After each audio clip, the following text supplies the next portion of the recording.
Welcome to the National Christian Homeschool Basketball Championships Girls 12 and Under Selection Show.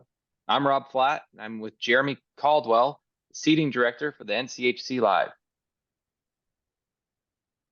Jeremy, we are here. We're going to just get right into it and show everyone all the teams and kind of a general idea of where everyone's at. We've got 22 teams from 7 states. I'm just going to kick it to you, Jeremy.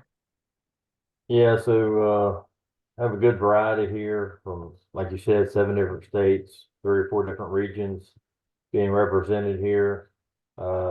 Quick look at this: Fort Smith Patriots were the 10U girls champion last year, and now they're here in the 12U. So let's see if their 10U girls that moved up can help carry that banner.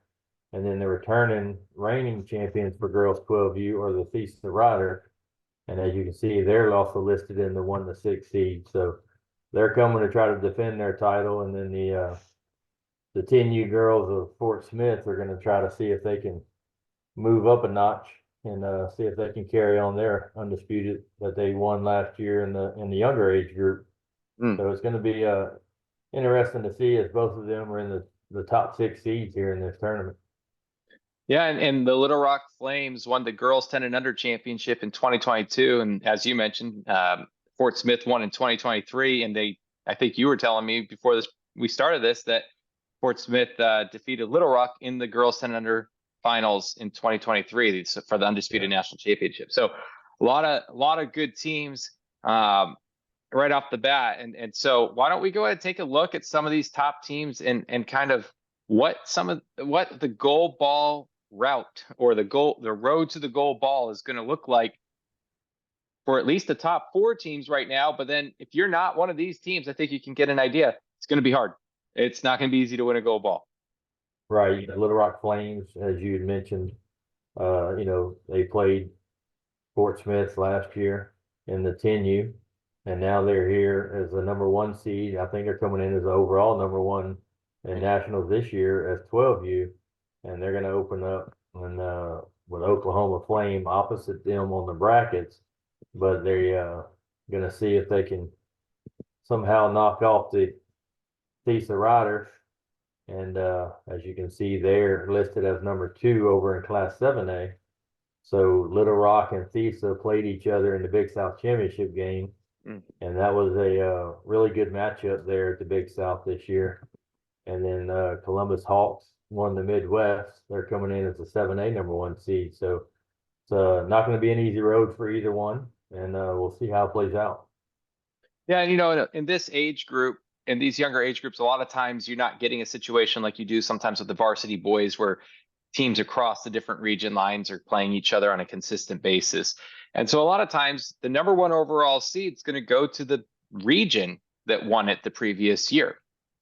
And in this particular case, that region was the Big South region because that's where the Thesa Riders played. And so the Little Rock Flames won that, and they are the number 1 overall seed. And the 7A holds the Columbus Hawks. And last year, the Northside Lions were national runner-up, made a great run, and we had an opportunity to watch them on the live stream court there at Drury. And I think it was a very good game between Thesa and Northside. So this is a 4-point game in that championship game. You love it when those teams are able to play in those type of games, because win or lose, both teams have plenty of players who walk away with something they can learn from that, whether it's free throws, a turnover, maybe a coach can learn in those instances as well. Right. So I always love hearing about that undisputed national championship 4-point game. I remember it being a good one and intense one, and an early morning one too. Very early. And when you're playing in those undisputed national championship games at this age group, that only builds for your future because you've been there before, and you don't get rattled the next year. So it's going to be interesting to see, Thesa coming back after winning last year. They've been there now. They know the calm and how they come in, knowing they're not the number 1 overall seed, but they've been there. So to see how they react to that, and it's going to be interesting. Yeah, it's true. And that girls 12 and under age group tends to be an incredible feeder situation for that 14 under age. And so it's very important to kind of set that tone. And this year, the girls 12 and under and the girls 14 under age groups both have 20 or 22 teams.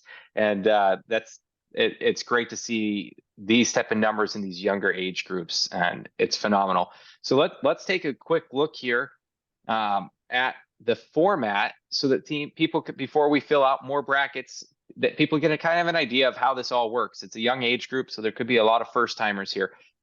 2 Division I gold and silver balls, 1 Division II gold and silver ball, and 1 bronze ball winner in each division. Important to note, no reseed at all at Nationals 2024 for any age groups. All advancements will be posted in the brackets before the event starts. And if they aren't, please let us know. We'll work on getting that fixed. Tuesday, the Division I play-in games, seeds 6 through 11 will participate in a division play-in game to determine who will advance to Division I gold ball class and who will move to the Division II.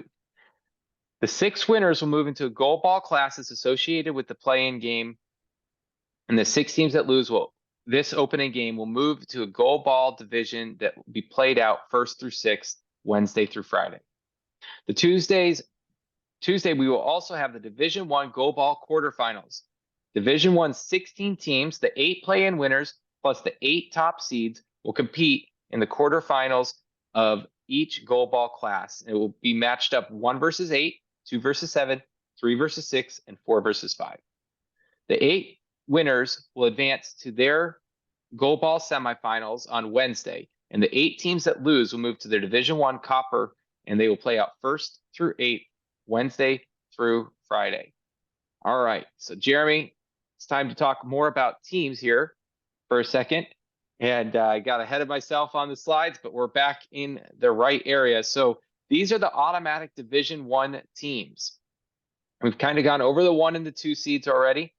Now we got the 3, 4, and 5s that we're going to introduce. And these are the teams that will not have to play a division playing game. They are automatically in Division I, and they will be in a gold ball class, and you'll be able to see which one here very shortly. Yeah, one thing that pops out right now is the Fort Smith Patriots. As we mentioned earlier, the 10U champions last year, and they're coming in as the Heartland regional runner-ups. So they're going to be one of these 3, 4, 5 seeds, and they're going to have to be matched up somewhere along the line against whether Little Rock or Oklahoma Flame. Right. Have to go through them or Columbus Hawk. So even though they're a regional champion, they're still going to have to go through the, reigning national champions of the 10U last year. So it's going to be interesting to see how that plays out. Yeah, absolutely. And you when you take a look at this, you definitely put a spotlight on that Fort Smith team there, and the Memphis MHEA Eagles, Northside Indianapolis Lions, also have Lighthouse Chargers and Dash Spartans, along with the KC Metro Mavericks to round out the 3, 4s, and 5s. So that Division I is already starting to shape out. And I think the next step is you probably want to all know who's playing where. Well, right. Here you go. Well, Columbus Hawks are the lucky ones to draw the Fort Smith Patriots. So not only do they have the reigning 12U undisputed champions in Thesa as the number 2 seed, they also have the reigning 10U champions in Fort Smith in their bracket. And I don't exactly remember how many girls from that 10U team have moved up to this 12U class, but I would imagine there's 1 or 2 of them that did move up, that has that pedigree, that's played in the big game before, and hopefully can kind of propel their team to, because when you get in these big games in this young age group, you hear teams, sometimes the game seems to go a little fast for you when you're playing on the big stage at national. So if you have players that's been there before, that's played in the national game, they can kind of be the leaders in that game and kind of settle their teammates down a little bit. So, and then Little Rock, they're going to have to go through Oklahoma Flame, Northside Lions, who was the runner-up at the Midwest, and the Lighthouse Chargers coming out of the Heartland, and then Dash coming out of the Big South as well. So it's looking like it's going to be a pretty good battle, and we'll see who comes out on top. Yeah, we mentioned that there was no easy gold ball class. And when you start filling these out, you mentioned Northside, the runner-up of the Midwest, runner-up of this age group overall in the nation last year. Right. And you've got that Fort Smith team there. Of course, Thesa, the undisputed national champion, and Oklahoma Flame there winning the Heartland against that Fort Smith team that you're talking about. And I think that when we start breaking it down, like we said, no easy gold ball road, no easy silver ball road, no easy bronze ball road. Some of these teams that we're looking at right here, there's not enough hardware for all the teams that are here. And so I think that's the reality is this is going to be a fun age group. I think a lot of siblings tend to be on these 12 and under teams. And so when you look at these programs, most of them are large programs, if not all of them, large programs that send good contingencies to nationals. And I know for a fact that if they get in these big games, they will have the fans showing out as much as possible to cheer them on as they play their biggest opponents of the year. Yeah, and I remember last year watching some of these 10Us and 12U games, and you know, when you're calling the games on the Drury Court or whatever, you look in the stands behind their benches and you see all their older age groups, the 18Us and the 16Us. You know, they're coming in not only just to support their siblings, but also to support their teammates within their organization. So that's good to see in these large programs, and it builds a lot of, you know, community within the teams and a lot of family like situations, and you can see it carries these teams into these championship games as you look over the years who's played in the national championship games in the different divisions, and there's a lot of teams on this list that you've seen in the older age group that's been there before, and it just, you know, it starts here at the younger ages that they got to learn and follow, and if the older teams are there helping them and propelling them, it only makes them better. That's right. And you mentioned that family type atmosphere where these kids come in and they get cheered on in a way that really it's unlike anything else they're going to experience all year. And or at the very least, when the national championships are on the line, it just changes everything a little bit. And so I think it's going to be absolutely exciting to see. I mean, I remember back in the day, you had Justin Jackson showing up to cheer on his 10s or 12s, and sometimes because a sibling was there, and sometimes just because of the team pride, just like you run into at the Olympics. People get really excited about just their pride of their team and who they're rooting for. So with all that said, let's get into and kind of try to get through this next part here. It just breaks down all the exciting stuff about what's going to be played for and how it's going to be played and what's on the line. So Wednesday, the Division I gold ball class semifinals and the copper bracket quarterfinals will begin. The 4 gold ball semifinal winning teams advance to the gold ball championship game on Thursday. The 4 teams that lose in the Division I gold ball semifinals will move to the Division I bronze ball bracket that will be played 1st through 4th, Thursday and Friday. Thursday's Division I gold ball games will be played. The winning teams will advance to the national finals and move to the NCHBC live stream Future Court Drury for Friday's undisputed national championship game. The 2 teams that lose in the Division I gold ball games have earned a silver ball and will move to the silver ball showdown series on Friday. Copper and bronze bracket semifinal winners will advance to the championship game, while the teams that lose move to their 3rd place game. Friday, Division I gold ball national championship game will be played. All teams will play on Friday, whether for 7th in the copper bracket or undisputed national championship game. All right. As we keep moving along, there are some Team USAs in the girls 12 and under age group. And if you're with the girls 10 and under age group, you're next. We will be with you very shortly here.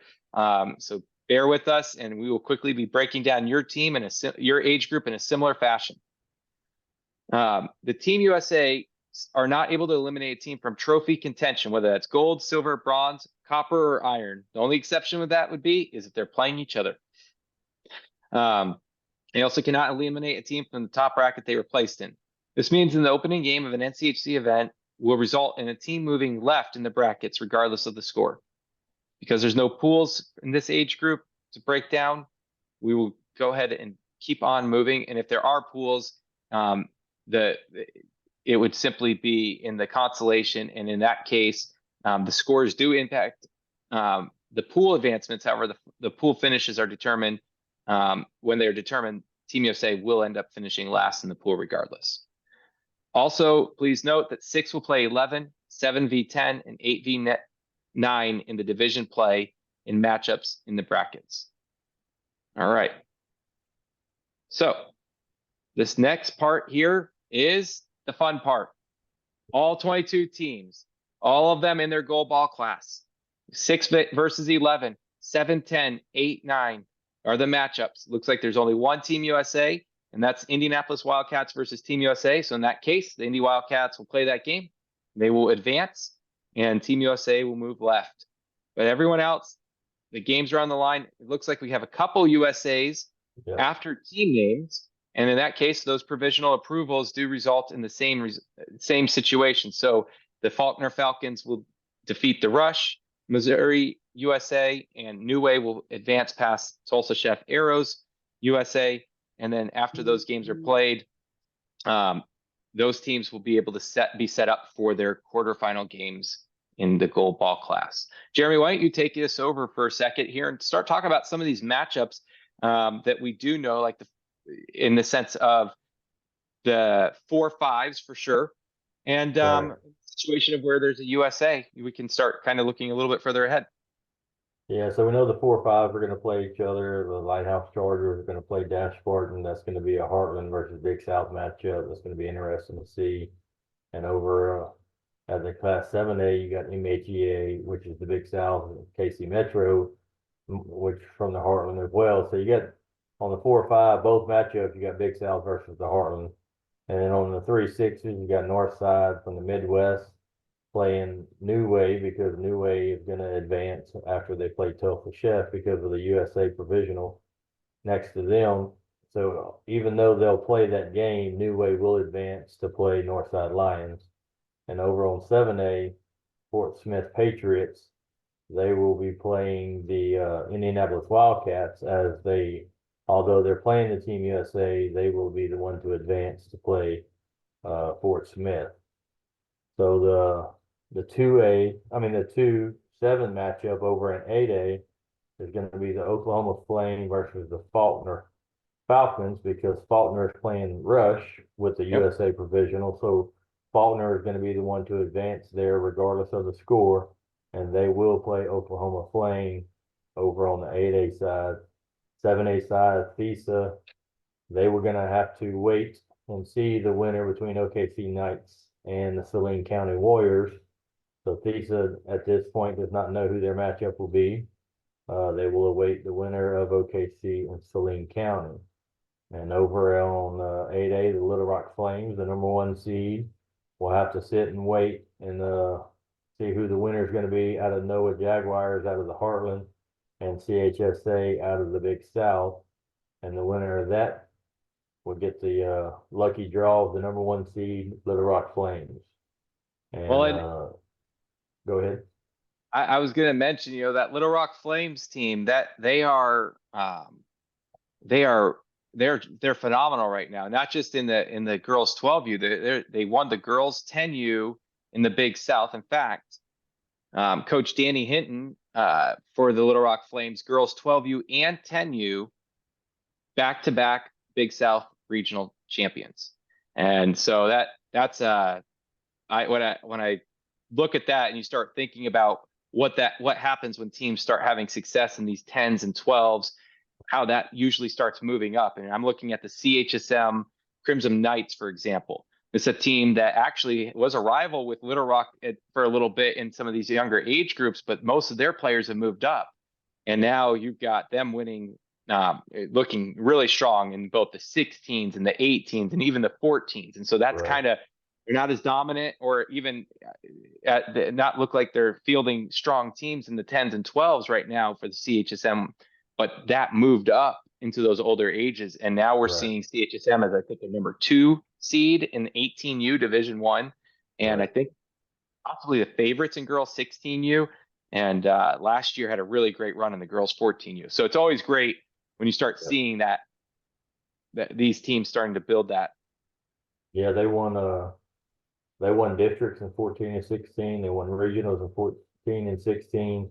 And their 12U was really dominant as well, but they have a few injuries right before regionals. Okay. So they couldn't field the full team, so they had to play with the USA Provisional at regionals. And because the injuries are still there, I think they chose not to bring their 12U to nationals. But their Yeah. 12U is still Still one of the doing good. still one of the top teams when they're healthy. But unfortunately, they're not healthy at this time to field the whole team. So it would have been a good battle between them and Little Rock for sure at the Big South. But nonetheless, you got to play who's in front of you. And That's right. Little Rock came out ahead, and they're coming in as the overall #1 seed. And like you mentioned, they won the 10s and the 12s at regionals, and they also are the reigning 10U champions, undisputed from last year at nationals. So Right. Little Rock looks like they have a bright future ahead of them with these younger teams doing so well right now. So we're going to see if they can carry the torch one more year and see if they can bring home another undisputed. If this was the pros, they wouldn't want us mentioning Coach Hinton's name. They'd be trying to snatch him up anywhere they could. That's But right. fortunately, we're homeschool basketball where a lot of times the great coaches stick around and develop, and we were able to watch them for years to come. And I'm excited with what we're seeing with the Little Rock Flames and the potential there. Let's get to the girls 10 and under. But before we do, let's just tell everyone what to expect for brackets. You can expect the brackets to be released no later than March 8th on Friday. We'll do our best to get those out at a reasonable time, but we've got a lot we're working on and a lot of things we're trying to take into consideration before we release those. Also, everyone should already know their opening game times. So I think we're going to call it good for the girls 12U, and we're going to move on to the girls 10 and under. And we appreciate those of you that have sat through patiently waiting for the girls 10 and under to get covered. And so since we are making that shift, the field of 10, we're going to quickly cover here kind of what you can expect.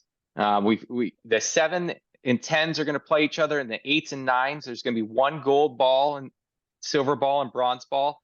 And we mentioned the 7, 10, and 8 and 9s are going to play in a division 1 gold ball class playing game. The winning teams will move into a gold ball class. The losing teams will move to a consolation pool. Wednesday, also, Division 1 gold ball class quarterfinals begin. The 4 quarterfinals winning teams will advance to their gold ball semifinal on Thursday. The 4 teams that lose the Division 1 gold ball quarterfinals will move to the consolation pool. The 2 consolation pools of 3 will be played Thursday and with Friday pool matchups taking place. So the 2 winners of the pools on Thursday will move into the championship game on Friday. And we are going to keep on moving here. If you are Thursday, the Division 1 gold ball semifinals will be played. The winning teams will advance to the national finals. The 2 teams that lose in the Division 1 gold ball semifinals will move to a bronze ball bracket game on Friday. The Division 1 gold ball showdowns championship game, or the Division 1 gold ball championship game, will be played on Friday, as well as all teams playing on Friday. All right. So right to it, we're going to be able to see everyone's gold ball class because it's the same one. And so we're going to talk just a little bit about some of these matchups. We mentioned Fort Smith and Little Rock Flames several times in the girls 12 and under show. We mentioned the Northside Lions as another team that has had some success, had tremendous success last year. And also some teams that we didn't talk about with the Tennessee Heat and Wichita Defenders. And I can't remember if the Dallas Thunders were in that last one. I do believe that Lighthouse Chargers were. And of course, we got Dash Spartans up there from the Dallas area at number 3. And when we take a look at this, there's definitely, again, we've said it in the girls 12, easy goal ball class. There's no easy goal ball class here. And there are no easy goal balls at nationals. Yes, there's more than a few, but nonetheless, when you start looking at a goal ball class, you go find me an easy goal ball class. You show me that where the teams that are put in there and are fairly evenly matched, and you show me easy goal ball class, And I'll be surprised because we've worked hard all week, or not just this week, but we've been working hard to break this down and find make sure that it's challenging and competitive, and yet that they're good games. And so 7 versus 10, Dallas Thunder, Team USA. If you've stuck with us earlier and heard us talk about the Team USA, Team USA's cannot eliminate a team from goal ball contention. So Dallas Thunder will advance, and they will play the Fort Smith Patriots. In the 8-9, you've got the Wichita Defenders versus the Tennessee Heat, the losing team of that. We've talked about what will happen there. The winning team will get the Little Rock Flames. Jeremy, can you break down the 3-6 and 4-5 matchup for us? Yeah, the number 3 Dad Spartans are going to play the Lighthouse Chargers out of the Heartland from Missouri.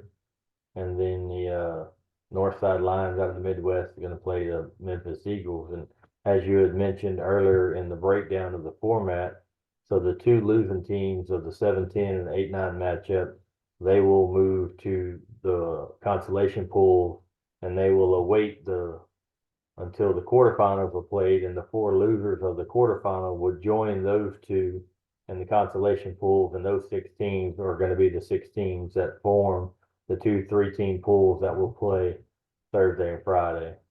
So for those of you that was wondering how they're going to get the pools, that's how it's going to match up. And then the 4 winners are going to advance to the Final 4, and then eventually Friday for the Undisputed Championship over at Drury. And we're going to see if Little Rock and Fort Smith can make it back again, and see if they can have. And it was a 2-point game last year in the 10U game that they played, and so it was. Both of them are back as the 1 and 2 seed again. So we're like you said, that both of those programs down there in Arkansas are building their younger teams up and seeing if they can get back for back-to-backs.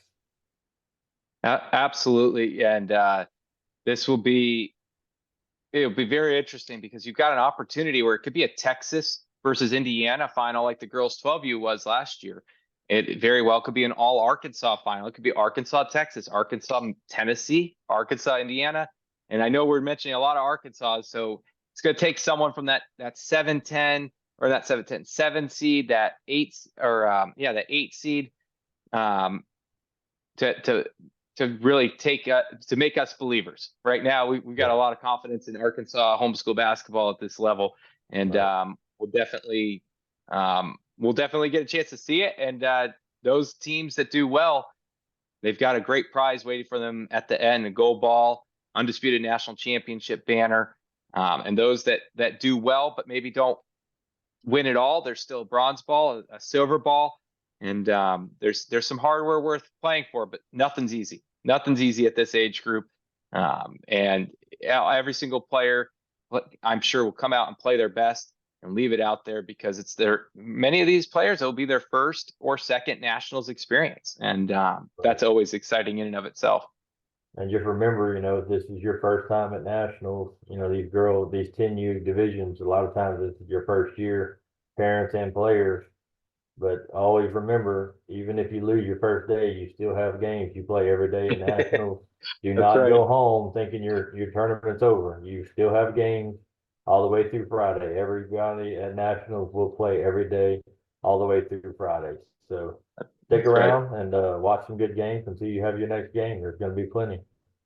So it will be a lot of fun. Until then, we'll see you next week. All right. Thanks.